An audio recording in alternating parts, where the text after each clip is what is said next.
यो people, good morning, good evening, good afternoon. जो video देख रहे हैं हम सबके लिए कैसे हैं सब लोग बेटा। ओके, एक बार फिर से स्वागत है आप सबका हमारे नए लेक्चर में। गाइस, आज की क्लास के अंदर हम लोग जो है वो डिस्कस करने वाले हैं हमारे पेपर नंबर 2 के नेक्स्ट 25 क्वेश्चंस को। मोस्ट इंपोर्टेंट 25 क्वेश्चन जो आज की क्लास में हम लोग डिस्कस करेंगे। इसका पीडीएफ मैंने जो है वो टेलीग्राम के ऊपर डाल दिया था। आई होप आपने उसको कर लिया होगा सोल्व, और अब आप लोग कीजिएगा उसको टैली। ओके, हाँ जी सर। तो आइए बिना किसी देरी के शुरू करते हैं। सबसे पहला क्वेश्चन जो हमारा आ रहा है वो है ये, arrange the step to e filing of the income tax return. जब आप इनकम टैक्स रिटर्न को अगर आपने क्या करना है, ई फाइलिंग करनी है, तो उसके अंदर कुछ आपके स्टेप्स आपको फॉलो करने होते हैं। वो स्टेप कौन कौन से हैं? तो उन स्टेप के अंदर सबसे पहले तो आपको अपने आप को रजिस्टर करना पड़ेगा साइट पे जाकर के, तो ए नंबर। इसके बाद में आपको जो है वो क्या करना पड़ेगा, एक रिक्वेसाइट फॉर्म, मतलब जिस फॉर्म के अंदर आपके प्रॉपर फॉर्मेट बने हुए हैं, भाई आप इंडिविजुअल हो, आप कंपनी हो, आप फर्म हो, उन सबके फॉर्मेट है, तो आपको जो एक फॉर्म जो है वो डाउनलोड करना पड़ेगा। ठीक है, सिलेक्ट करो रिक्वेसाइट फॉर्म। उसके बाद में फिर आपको जो है वो क्या करना पड़ेगा, उस फॉर्म को फिल करना पड़ेगा और बाद में वेरीफाई करना पड़ेगा। तो आंसर जो है वो क्या बनेगा, ACDB। बोले तो ACDB जो है वो आपका फर्स्ट। ओके जी सर। नेक्स्ट क्वेश्चन, अगला क्वेश्चन ये आया, बोलता है which two of the following are the function of WTO। इनमें से कौन सा WTO का फंक्शन है? WTO बोलते हैं वर्ल्ड ट्रेड ऑर्गेनाइजेशन। उसका मेन काम जो है वो क्या होता है, पहले ये बताओ सर। WTO का मेन काम जो है वो है इंटरनेशनल ट्रेड को क्या करना, फैसिलिटेट करना। मतलब इंटरनेशनल ट्रेड जो है लगातार बढ़ता रहे, तो उसके लिए जो है वो फैसिलिटीज प्रोवाइड करवाएगा कौन, WTO। उसके लिए कुछ रूल्स जो है वो बनाता है कौन है, आपका WTO। तो बोलते हैं इनमें से कौन सा फंक्शन है किसका, WTO का? पहला, to facilitate the implementation, administration and the operation of the trade agreement. जो ट्रेड एग्रीमेंट है अलग अलग कंट्रीज के बीच में, उनको क्या करना, उनको बनाने में, उनको इंप्लीमेंट करवाने में फैसिलिटेट करना जी, ये काम होता है। To carry out periodical review, इनका एक बोर्ड बना हुआ है WTO में, TPRB, trade policy review board. उसका मेन काम यही होता है, to carry out the periodic review of the trade policy of its member country, ये भी इसका काम है। To assist in the establishment of the multilateral system of payment, payment की बात हो रही है सर, इसके लिए तो हमने बॉडी बना रखी है IMF, तो ये इसका काम नहीं है। To promote international monetary cooperation, international monetary cooperation को कौन करता है, IMF करता है, तो ये भी इसका काम नहीं है। Answer is 1 and 2, A and B 4। चलो जी आगे। Next, which of the following are the part of CSR to consumer, corporate social responsibility to consumer. Consumers के प्रति कॉर्पोरेट सोशल रिस्पॉन्सिबिलिटी जो है वो कंपनीज की वो क्या है, तो उसके लिए जो है वो देखना पड़ेगा। सबसे पहले reasonable chance and proper system for accomplishment and promotion, ये कंज्यूमर के पार्ट पे है? नहीं sir. To supply goods at the reasonable price, reasonable price पे गुड्स देना even when there is seller market, बिल्कुल जी, ये इसका काम होता है। आगे, improve the efficiency of business operation, ये कंज्यूमर के पार्ट पे? नहीं सर।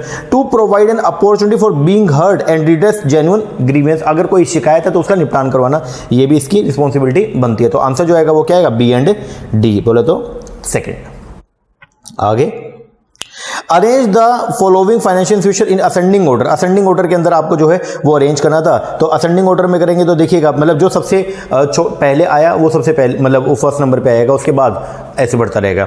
तो यहाँ पे था सबसे पहले आया जो आपका UTI D, उसके बाद में UTI के बाद में जो है वो एक्जिम का जो है, वैसे एक्जिम को भी, एक्सपोर्ट इंपोर्ट बैंक को भी जो है वो ऐसा बोलते हैं, इसका एस्टेब्लिशमेंट 1982 में हुआ, बट इसके लिए एक्ट जो है वो 1981 में पास हुआ। तो इसके बाद में आएगा क्या, B, फिर आएगा नाबार्ड 1982 में C, और उसके बाद में आएगा NHB, national housing bank, A। तो आपका जो बनेगा DBCA is a third option. आगे, the theory that explain the formation of the informal group, ऐसी थ्योरी जो क्या करती है, एक्सप्लेन करती है formation of informal group are to include which of the following, उसमें क्या क्या चीजें आएंगी। ठीक है, इनफॉर्मल ग्रुप को अगर आपने जो है बनाना है तो उनके लिए कुछ थ्योरीज वो दी गई हैं। वो थ्योरीज के अंदर क्या क्या आएगा, एक तो आएगा जी आपका प्रोपेनक्यूटी थ्योरी, ये भी आती है। एक सिमिलरिटी थ्योरी, ये भी आती है। डिस्प्लेसमेंट थ्योरी, वो जो है इनफॉर्मल के लिए, वो फॉर्मल के लिए होता है। नीड फॉर अचीवमेंट थ्योरी, वो भी फॉर्मल के लिए होता है। ठीक है ना, तो आपके जो आएगा इसमें A and B बोल तो सेकंड।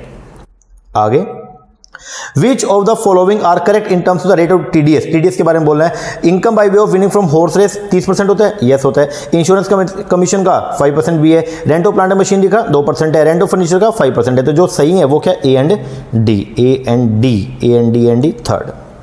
आगे, which among the following is correct statement about the residential status of a company. Company की बात हो रही है, तो कंपनी जो है या तो होती है, कंपनी का रेजिडेंशियल स्टेटस बताओ पहले तो सर। कंपनी की अगर बात करेंगे तो कंपनी का रेजिडेंशियल स्टेटस होता है या तो कंपनी होगी रेसिडेंट या फिर होगी नॉन रेसिडेंट। ओके, अब रेसिडेंट कब होगी, अगर इंडियन कंपनी है, डोमेस्टिक कंपनी, वो हमेशा रेसिडेंट होगी। ठीक है, और अगर कोई फॉरेन कंपनी जिसने अपना प्लेस ऑफ एस्टेब्लिशमेंट पीओई अगर उस कंपनी का कहां पे इंडिया में है, ठीक है, या उसका जो है वो कंट्रोल जो है वो कहां पे इंडिया में है, ठीक है, मतलब मैनेजमेंट एंड कंट्रोल जो है उसका अगर इंडिया में है तो वो क्या हो जाएगी, रेजिडेंट होगी, ठीक है, मतलब कंपनी या तो रेजिडेंट होगी या नॉन रेजिडेंट, वहां पे जो है वो ऑर्डिनरी नॉट ऑर्डिनरी का फंडा नहीं आता है। तो बोलता है एक company can be classified as not ordinary, company को नॉट ऑर्डिनरी क्लासिफाई कर सकते हो, नहीं सर, कंपनी या तो रेजिडेंट और या फिर क्या नॉन रेजिडेंट, तो ये कहानी नहीं है, तो गलत हो गया। दूसरा, एक company can never be classify as not ordinary, बिल्कुल सही बात है, कंपनी कभी भी जो है वो नॉट ऑर्डिनरी क्लासिफाई नहीं होती है। फिर आगे बोलता है एक company can be classified not ordinary with the permission from the ministry of finance. अरे भाई जब बोल दिया कंपनी के लिए दो ही पॉइंट है, या तो रेजिडेंट या फिर नॉन रेजिडेंट, तो इनका कोई भी सवाल पैदा नहीं। और फिर मिनिस्ट्री ऑफ कॉमर्स की मदद लेके भी या मिनिस्ट्री ऑफ कॉमर्स से परमिशन लेके वो नॉट ऑर्डिनरी बन सकती है, नहीं सर, ऐसा कोई केस नहीं होता। कंपनी के दो ही फॉर्मेट है, या तो कंपनी रहेगी किसमें, रेजिडेंट या फिर non resident, ordinary not ordinary की कहानी इसके लिए नहीं होती है। आगे, which of the following statement true. अब यहां पे जो बात की गई आईबी का क्वेश्चन है, आईबी में तीन तरह के एक्सपोजर हमने पढ़े थे, एक होता है ट्रांजैक्शन एक्सपोजर, एक होता है ट्रांसलेशन एक्सपोजर और एक होता है कौन सा, इकोनॉमिक एक्सपोजर। तो यहां पे उनके बारे में कुछ बात बोली गई है। पहले बोलता है transaction exposure is inherent in all the foreign currency denominated contractual transaction. जो भी कॉन्टेक्चुअल ट्रांजैक्शंस होती हैं, कोई भी ट्रांजैक्शन होगी जो फॉरेन करेंसी के अंदर होंगी, तो वहां पे ट्रांजैक्शन जो एक्सपोजर है वो अराइज होता है, बिल्कुल होता है। ट्रांसलेशन एक्सपोजर को यूज करते क्या करने के लिए, सिर्फ अकाउंटिंग पर्पस के लिए। तो बोलता है translation exposure relate to the change in the accounting income and balance sheet statement caused by change in the exchange rate। आगे, इकोनॉमिक एक्सपोजर का इंपैक्ट पड़ता है किसके ऊपर, वैल्यूएशन के ऊपर, बिल्कुल। इकोनॉमिक एक्सपोजर जो है वो कंपनी की असेट लायबिलिटी को जो है वो क्या करता है, इंपैक्ट करता है लॉन्ग रन के अंदर भी, तो ये भी सही है। Operating exposure does not have impact, बोलता है ऑपरेटिंग एक्सपोजर का कोई इंपैक्ट नहीं पड़ता on the firm future operating revenue and the future operating cost. क्या नहीं पड़ता सर, ऑपरेटिंग जो एक्सपोजर है उसका इंपैक्ट पड़ता है, तो ये जो है वो क्या हो गया, गलत हो गया। तो सही जो है वो क्या, A B and C, answer is the 4। आ गया next, match the following country with the type of double taxation avoidance agreement. जो है इंडिया के साथ में क्या है, ऑस्ट्रिया का है कॉम्प्रिहेंसिव एग्रीमेंट, ये बहामास का जो है वो है tax information exchange agreement, Lebanon के साथ में हमारा लिमिटेड एग्रीमेंट है, श्रीलंका के साथ में अपना कॉम्प्रिहेंसिव एग्रीमेंट या लिमिटेड मल्टीलेटरल एग्रीमेंट है। तो 9th का जो बनेगा वो क्या बनेगा, सेकंड। ये तो फैक्ट एंड फिगर का था, लर्न करना पड़ेगा। आगे, which of the following statement is false, इनमें से कौन से स्टेटमेंट जो है वो क्या है, फॉल्स है। पहला, when value of the correlation coefficient is 1, अगर कोफिशिएंट 1 है, मतलब कोरिलेशन अगर 1 है, the two regression line coincide होगी, बिल्कुल सही बात है। The regression coefficient are independent, जो रिग्रेशन है वो इंडिपेंडेंट होता है of the change of origin and of scale, नहीं sir, only change of origin से होता है बट चेंज ऑफ स्केल से नहीं। तो आपको फॉल्स आंसर जो आएगा वो क्या आएगा, सेकंड। बाकी आगे पढ़ लो, साइन जो है रिग्रेशन कोफिशिएंट के हमेशा सेम होते हैं, बिल्कुल, कोरिलेशन और रिग्रेशन दोनों का साइन सेम रहेगा। Square of the coefficient of correlation is called coefficient determination, बिल्कुल सही बात है। आर स्क्वायर को क्या बोलते हैं, कोफिशिएंट ऑफ डिटरमिनेशन। तो आंसर जो आएगा जो फॉल्स है वो क्या है, सेकंड।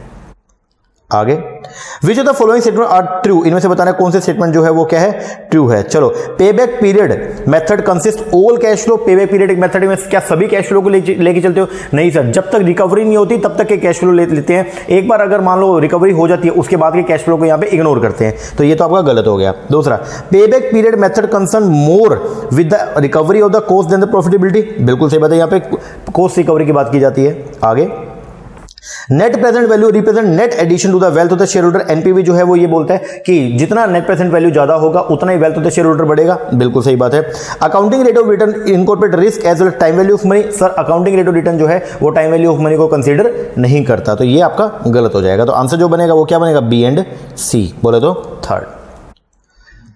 आगे, under which of the following approach, इनमें से किस अप्रोच के अंदर the cost of equity is assume to be increase, Ke तो आपका बोलता है किस अप्रोच में केई जो है वो तो क्या होगा, बढ़ेगा। Linearly with the leverage, leverage मतलब डेट या फिर इसको बोलते हैं डिग्री ऑफ लीवरेज, जैसे जैसे डिग्री ऑफ लीवरेज आपका बढ़ेगा तो बोलता है केई भी बढ़ेगा, that is average cost of capital remain constant, और जो आपका केओ है वो क्या रहेगा, कांस्टेंट रहेगा। तो ये कौन सी अप्रोच है, वो है आपका एनओआई। एनओआई अप्रोच जो है इसके अंदर क्या होता है, के डी आपका कांस्टेंट रहेगा, के ई जैसे जैसे डिग्री ऑफ लीवरेज जो है वो क्या होगा, बढ़ेगा, ठीक है। तो वहां पे आपका जो के ई है वो लगातार क्या होता रहेगा, बढ़ता रहेगा। तो जैसे डिग्री ऑफ लीवरेज बढ़ा तो आपका जो कॉस्ट है वो भी क्या होता रहेगा, बढ़ती रहेगी। तो चीपर डेट का जो बेनिफिट हो रहा था वो कंपनसेट हो जाएगा क्या करने में, जो केई लगातार बढ़ रहा है उसको पेमेंट करने में। तो ओवरऑल जो कॉस्ट रहेगी वो क्या रहेगी, आपकी सेम रहेगी। तो यहां पे ये कौन सी अप्रोच है, NOI, net operating income approach.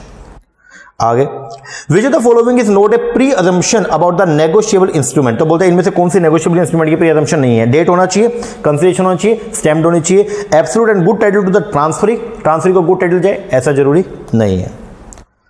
आगे, मार्केट लॉजिस्टिक प्लानिंग अगर आपने करनी है उसके अंदर 4 स्टेप आते हैं, अरेंज करो उन स्टेप्स को। मार्केटिंग बुक के अंदर ये दिया भी होता। तो खैर देखो एक बार के लिए कैसे करते हैं इसको। सबसे पहले आप लोग जो है वो ये आप कंपनी की वैल्यू प्रोपोजिशन, कंपनी क्या वैल्यू प्रोवाइड करना चाहती है कस्टमर को, वो डिसाइड करते हो। तो आएगा क्या, डी। इसके बाद में आप जो है फिर वो क्या करोगे, बेस्ट चैनल को जो है वो डिजाइन करोगे, तो वो आएगा आपका बी। इसके बाद में आप जो है फिर वो क्या करोगे, ऑपरेशनल एक्सीलेंस को डेवलप करोगे, सेल फोरकास्टिंग में, वेयर हाउस मैनेजमेंट में, ये सब ए। और लास्ट में क्या कर दोगे, उसको इंप्लीमेंट कर दोगे, बोले तो सी। तो आंसर जो बनेगा डी बी ए सी, बोले तो सेकेंड। आगे, match the following, match the category of compensation with the compensation plan. सबसे पहले पे फॉर टाइम नॉट वर्क, उस टाइम के लिए भी पेमेंट करना जिसमें काम नहीं किया गया था। वो कौन सा, सिक लीव। एम्प्लॉय बीमार था, छुट्टी पे था, फिर भी आपने पेमेंट किया, सिक लीव। सर्विस एंड परक्यूसिट्स जो है वो क्या होती है, जैसे लो कॉस्ट मील, सस्ते के अंदर जो है वो खाना खुना दे देना, जैसे इनकम टैक्स के अंदर हम पढ़ते भी थे वो सब। प्रोटेक्शन प्रोग्राम के लिए पेंशन दे दिया उसको, उससे प्रोटेक्शन मिल जाएगा, फ्यूचर उसका थोड़ा सिक्योर हो जाएगा। इंसेंटिव प्लान के लिए सेविंग प्लान दे दिया हमने उसको। डेफर्ड पे के लिए स्टॉक ऑप्शन दे दिया कि आज आप लोग जो है स्टॉक परचेस कर लीजिए और फ्यूचर के अंदर आप इसको रिडीम करवा लीजिएगा। तो आंसर जो बनेगा 15 का वो क्या बनेगा, सेकेंड। आगे, access capacity is note notice. Access capacity किस तरह की मार्केट कंडीशन में नोटिस नहीं की जाती है, सर एक ही है, परफेक्ट कंपटीशन। परफेक्ट कंपटीशन के अंदर जो है कैपेसिटी यूटिलाइजेशन की कोई बात नहीं होती है। तो आंसर जो आएगा वो क्या आएगा, 4।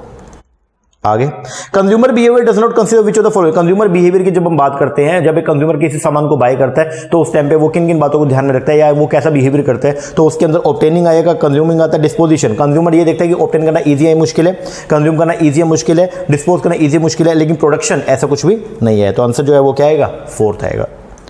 आगे, which of the following is the predecessor of the IRDA. IRDA act 1999 जो आया था, इससे पहले कौन सा एक्ट था, तो वो था आपका इंश्योरेंस एक्ट 1938 फर्स्ट। आगे बोलते हैं विच of the following items kept outside GST के परव्यू से बाहर रखी गई है, वो कौन सी आइटम है ऐसा, तो उसके अंदर जो है वो आएगा कौन सा आपका, पेट्रोलियम प्रोडक्ट। जनरली 3 है जो अभी हम बोलते हैं, एल्कोहल हो गया, पेट्रोलियम प्रोडक्ट हो गया, एल्कोहल फॉर ह्यूमन कंजम्पशन, ठीक है ना, पेट्रोलियम हो गया और इलेक्ट्रिसिटी, इनको जो है वो जीएसटी के परव्यू से बाहर रखा गया है।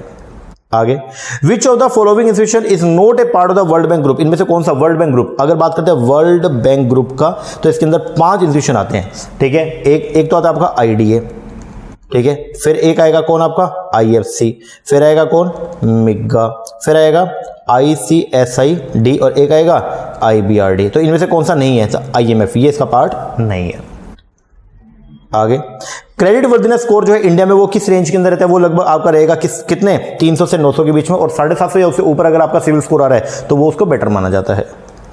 आगे, essence of the law of diminishing return. Law of diminishing return कि जैसे जैसे जो है वो प्रोडक्शन के अंदर मतलब आप एक एक्स्ट्रा यूनिट को प्रोड्यूस करेंगे तो प्रोडक्शन बढ़ने की जगह जो है प्रोडक्शन घटती रेट से बढ़ेगा। तो इसका जो एसेंस है इस लॉ की, वो जो है वो क्या है आपका, नेगेटिव मार्जिनल प्रोडक्शन, ये सेकंड, मतलब आउटपुट जो है इनपुट के मुकाबले में कम अमाउंट से बढ़ेगा। आगे, ब्रेनस्टॉर्मिंग एक टेक्निक होती है जिसके अंदर हम लोग जो है वो क्या कहते हैं, नए नए आइडिया को खोजना हो तो हम कुछ एप्लीकेंट्स को बोलते हैं कि ये प्रॉब्लम है, इसका सोल्यूशन ढूंढो। बहुत सारे लोग जो है फिर उसका सोल्यूशन ढूंढते हैं, फिर उनमें से बेस्ट सोल्यूशन को हम लोग जो है वो क्या करते हैं, सिलेक्ट करते हैं। तो यहाँ पे कुछ बात बोल रहा है, बोलता है brainstorming technique demand generation of the number of alternative to a problem. बिल्कुल सही बात है, ब्रेनस्टॉर्मिंग में यही काम करते हैं। दूसरा, पार्टिसिपेंट्स जो होते हैं वो जनरेट करते हैं एज मेनी अल्टरनेटिव, बहुत सारे अल्टरनेटिव निकालते हैं as possible without evaluate them in the brainstorming session. ये भी बिल्कुल सही बात है। तो यहाँ पे दोनों बातें एकदम सही है और रीजनिंग जो है वो करेक्टली असर्शन को एक्सप्लेन भी कर रही है, क्योंकि असर्शन जो है वो क्या बोलती है, ये बोलता है ब्रेनस्टॉर्मिंग टेक्निक जो है वो उसमें आप नए नए आइडियाज को जनरेट करते हो। और वो कैसे होते हैं, जनरेट होते हैं कैसे, आप यहाँ पे पार्टिसिपेंट्स को बोलते हैं कि आप नए नए आइडिया को लेकर उनमें से बेस्ट को हम लोग जो है वो क्या करेंगे, सिलेक्ट करेंगे। तो दोनों बातें सही है और रीजनिंग करेक्टली असर्शन को एक्सप्लेन भी कर रही है। फर्स्ट, आगे, मैच द फॉलोइंग, ये कैपिटल बस्टिंग का क्वेश्चन है। NI approach, net income approach जो है वो कैपिटल स्ट्रक्चर की है। गोल्डन मॉडल डिविडेंड का है। आईआरआर कैपिटल बस्टिंग का है। रीऑर्डर लेवल इन्वेंटरी मैनेजमेंट का है। तो इसका आंसर जो है वो बनेगा क्या, 24 का 2। और last, which of the following is not include in the negotiable. इनमें से कौन सा नेगोशिएबल इंस्ट्रूमेंट के अंदर इंक्लूड नहीं है। कौन कौन सा होता है बताओ, चेक है, डिमांड ड्राफ्ट है, प्रोविजन नोट है, म्यूचुअल फंड, ये आपका नेगोशिएबल इंस्ट्रूमेंट का पार्ट नहीं है, ठीक है ना। बोलो हाँ जी सर, लो जी, ये हो गए जी आपके 25 क्वेश्चन। इसको आप टैली कीजिएगा और कमेंट करके जरूर बताइएगा कि आपके कितने क्वेश्चन सही बैठते हैं, ठीक है। और अभी अक्टूबर 2021 में जो अपना पेपर होने वाला है 6 से लेकर 11 अक्टूबर के बीच में, तो उसके लिए क्रैश कोर्स हमने शुरू किया हुआ है। 3000 रुपये में पेपर 1 पेपर 2 दोनों के वीडियो लेक्चर आपको मिलेंगे, ठीक है। तो अगर आप इंटरेस्टेड है, नीचे नंबर दिया हुआ, इसके ऊपर कॉल करके या व्हाट्सएप करके आप इंक्वायरी कर सकते हैं। ओके जी सर, चलो ये कीजिए, बाकी मिलते हैं नेक्स्ट सेक्शन में। तब तक के लिए थैंक यू वेरी मच।